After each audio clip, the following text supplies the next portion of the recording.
지난 금요일 이재명 대통령님의 유럽 순방 성과 브리핑이 있었습니다. 순방 성과는 물론 삼성 시계와 휴대폰을 쓰고 현대차를 탄다는 레오 14세 교황 이야기, 마크롱 프랑스 대통령의 배려로 트럼프 대통령과 긴 대화를 나눌 수 있었다는 외교 무대 뒤편의 이야기까지 진솔하게 해주셨습니다. 각종 현안에 대해서도 막힘없이 답하는 모습을 보여주었습니다. 순방 성과를 국민께 투명하게 보고하고 국민과 소통하며 책임 있게 국정을 운영하겠다는 대통령의 의지를 느낄 수 있었습니다. 이번 유럽 순방은 2년 연속 G7 정상회의 초청으로 높아진 대한민국의 위상과 국제사회의 신뢰를 다시 한번 확인하는 계기가 되었습니다. AI와 공급망, 에너지 안보 등 글로벌 현안에 대해서도 대한민국의 존재감을 분명히 보여주었습니다. 제가 몇 번 말씀드렸지만 전임 대통령이 외국 순방을 나갈 때는 불안했었는데 이재명 대통령이 외국 순방에 나갈 때는 무슨 성과를 내고 올까 기대를 많이 하는데 이번에도 많은 성과를 냈습니다. 이재명 대통령은 G7 정상회의를 계기로 미국, 캐나다, 독일, 케냐 정상을 잇따라 만나며 경제안보 협력의 폭을 넓혔습니다. 트럼프 미국 대통령과는 조선산업을 포함한 호혜적 협력 방안을 논의하며 한미동맹의 중요성을 재확인했습니다. 카니 캐나다 총리와는 원유와 LNG, 핵심 광물 등 안정적 에너지 공급망 구축과 방산협력 확대의 뜻을 모았고, 메르츠 독일 총리와는 방산협력 모델을 함께 모색하며 올해 10월 방안을 계기로 협력을 보다 강화하기로 했습니다. 루토 케냐 대통령과는 우리 기업의 아프리카 진출 확대와 우리 국민 안전 권익 보호를 위한 협력을 강화하기로 했습니다. 앞서 이탈리아와는 중소기업 진출을 비롯하여 첨단, 과학기술, 문화 등 미래 협력 분야의 대폭 확대를 약속했고, EU와의 정상회담에서는 디지털 통상 협력과 초국가 범죄 대응 체계를 한 단계 발전시키는 성과를 거두었습니다.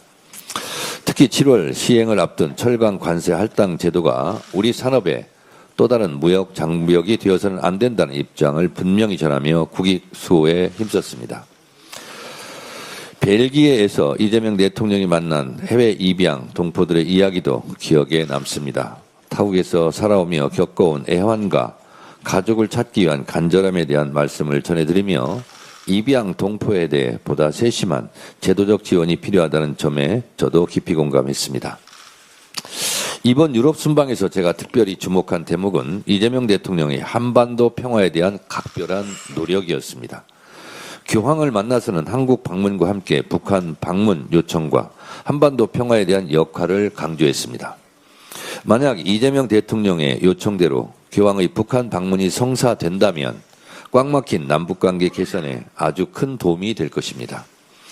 또한 이재명 대통령은 G7 만찬장에서 트럼프 대통령과 90분이 넘는 시간 동안 한반도 평화에 대한 속 깊은 대화를 했습니다. 문재인 대통령 때 4.27 판문점 선언과 9.19 군사 합의에 대한 여운이 짙게 남아있고, 트럼프 대통령과 김정은 국무위원장과의 역사적인 북미 정상회담의 벅찬 감동이 뇌리에 생생합니다. 멈춰있는 한반도 평화, 남북관계, 북미관계의 시계를 다시 돌아가게 할 수만 있다면 그것만으로도 이재명 대통령의 큰 업적이 아닐 수 없습니다.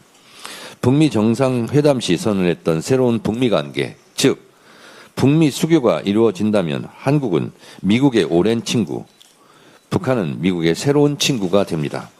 만약 이렇게 된다면 종전선언이 이루어질 테고 각종 분단과 분열의 장벽이 제거될 것입니다.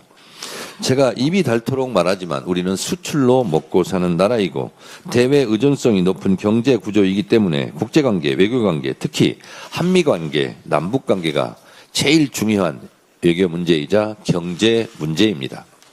안보 문제입니다. 이재명 대통령의 지도력을 바탕으로 교황님과 트럼프 대통령의 한반도 평화 정착에 큰 진전이 있기를 진심으로 소망합니다.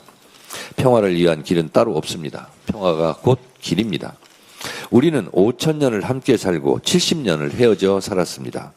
남북이 지금 당장 통일되지 않더라도 남과 북, 북이 서로 적대감을 누그러뜨리고 남북이 서로 대화하고 교류한다면 남과 북 모두의 이익이 됩니다. 싸우지 않고 서로 공존하고 싸우지 않고 서로 협력한다면 남과 북 구성원의 삶의 질 개선에 큰 도움이 될 것입니다. 멈춰선 개성공단이 다시 가동되고 막힌 금강산 관광의 길이 다시 열린다면 남과 북 경제 성장에도 큰 기여를 할 것입니다. 평화가 곧 경제입니다.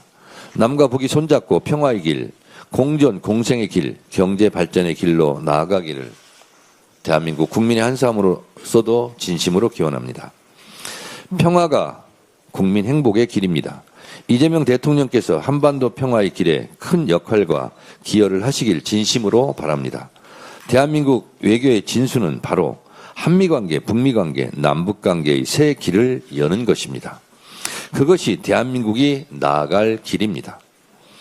이번 유럽 순방에서는 경제와 안보는 물론 제2동포의 삶까지 세심하게 챙긴 실용 외교의 성과가 곳곳에서 돋보였습니다. 대한민국 외교가 국익과 국민을 중심에 두고 힘차게 나아가고 있음을 확인할 수 있었습니다. 국익을 위해 힘없이 뛰어주신 이재명 대통령님과 정부 관계자 여러분의 노고에 진심으로 감사드립니다. 더불어민주당은 대통령의 외교가 대한민국의 평화와 번영, 국민의 더 나은 삶으로 이어질 수 있도록 든든하게 뒷받침하겠습니다. 외교를 통해 얻은 과실이 우리 국민이 체감할 수 있는 모두의 성과로 이어질 수 있도록 책임있는 집권 여당의 역할을 다하겠습니다. 국회 국정조사특위가 내일부터 중앙선관위의 기관보고를 시작으로 본격적인 활동에 들어갑니다. 국민적 관심과 분노가 쏠려 있는 사안인 만큼 철두철미하고 꼼꼼하게 잘 챙겨 이번 투표용지 부족과 국민 참정권 침해 사태의 전말을 한 점 의혹도 남김없이 철저하게 규명해 주시기 바랍니다.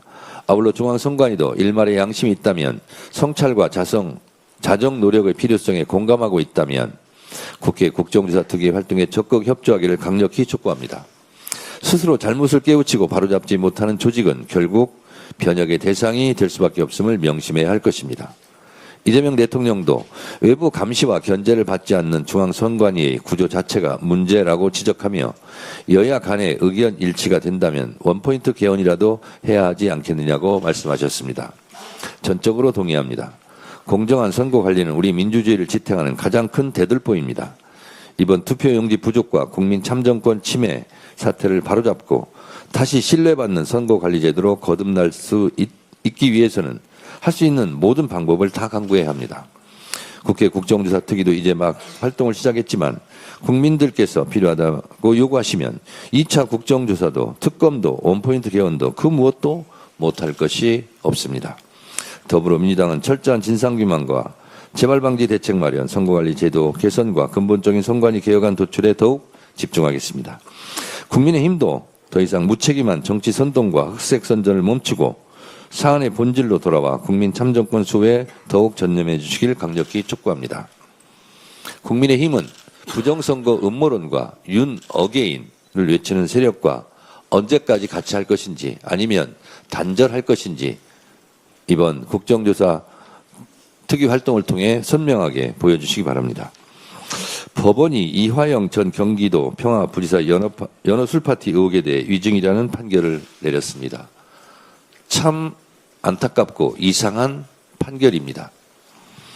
교도관이 조사 직후 두 사람에게서 술 냄새가 났고 술 한잔 했다는 말을 직접 들었다고 진술했음에도 법무부 특별점검팀이 2023년 5월 17일 수원지검 1313호 영상 녹화실에서 박상용 검사가 이 전 부지사, 김 전 회장, 방용철 전 쌍방울 부의장과 함께 연어회덮밥, 연어초밥을 곁들인 저녁 식사를 했고 이 자리에서 김 전 회장이 종이컵에 소주를 마신 정황을 확인했다는 조사보고서를 작성했음에도 이를 유죄로 판단한 것입니다.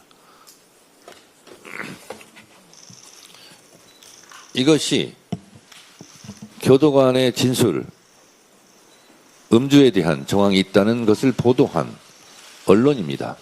여기 보십시오.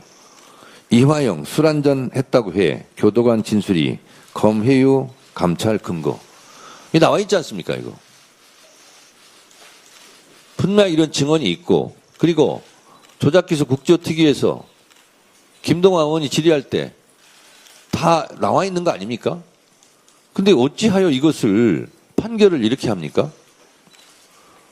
아무리 우리가 입버릇처럼 사법부의 판결을 존중한다. 이렇게 입버릇처럼 말하는 건 했지만 이건 도저히 납득할 수 없고 도저히 어떻게 인정하기 어려운 판결을 이번에 내놓았습니다. 배심원들도 4대3으로 팽팽했는데 어떻게 이렇게 하죠? 저는 납득할 수 없습니다. 아니, 교도관들이 분명히 얘기하지 않습니까? 증언하고 있지 않습니까? 그리고 또 한 가지, 고검의 감찰이 증거로 채택되지 않는 그 경위에 대해서도 저는 납득할 수 없습니다. 고검에서 다 이걸 조사를 했는데 그 조사 결과는 왜 반영이 안 되는 거죠, 판결에? 이 부분도 한번 따져볼 일입니다. 술을 마셨는지 마시지 않았는지에 대한 직접 증거가 없으니 유죄라고 할 것이 아니라 실제로 음식물이 반입이 되었는지 그와 같은 정황들이 있었는지 법무부 조사보고서와 음식물 구입 내역을 살펴 판단을 해야 했음에도 유죄 판단을 한